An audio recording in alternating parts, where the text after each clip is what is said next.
So how should you be dealing with anxiety? Well, very simply, what you should be doing is addressing the subconscious anxious mechanism that causes your anxiety in order to completely eliminate the reaction in your subconscious mind so that you can become completely anxiety-free. Now, how do you do this? Well, first of all, let me explain how the anxiety is built in your subconscious mind, and that will give you an insight then into understanding how we can get rid of that behaviour. Anxiety, inappropriate anxiety, is caused when the amygdala, the small organ in the brain that is responsible for the anxious response, in other words, the anxiety control centre, becomes reset at a higher level of anxiety than is appropriate.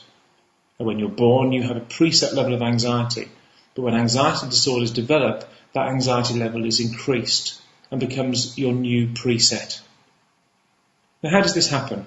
Well, this happens very simply by some catalyst, an anxious catalyst, maybe stress or a bereavement or whatever, causing your anxiety level to move higher. And once that happens, your subconscious mind then makes the decision as to whether that new high level of anxiety is appropriate or not. But as soon as that level becomes high, you start to experience symptoms and sensations and thoughts associated with high anxiety, and that causes fear. That fear is fed back to the amygdala.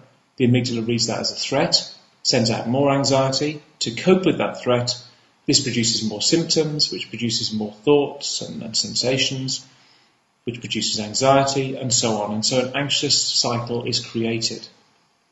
The key to overcoming this anxiety is to cure yourself, to remove the subconscious anxious behaviours that cause this anxiety.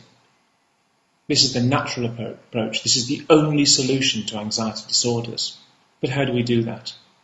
Well, what we have to do is convince the amygdala, the anxiety control centre, that you are entirely safe, that there is nothing in your environment that poses any kind of threat or risk to you.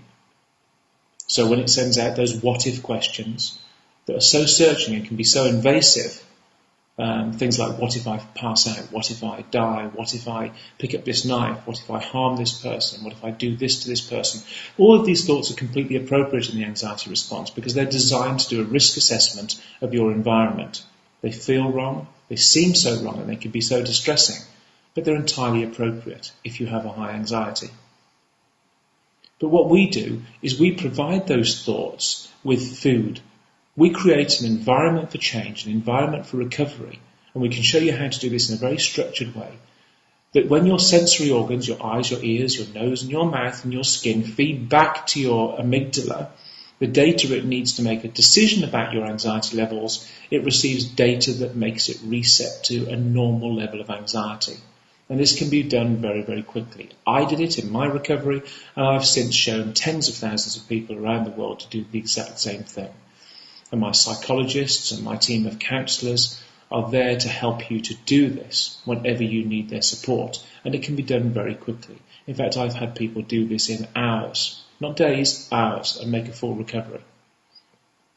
And this is why health organisations, psychologists, doctors, psychiatrists, and mental health practitioners from around the world recommend the Linden Method programme, because it provides a curative device. It will cure you.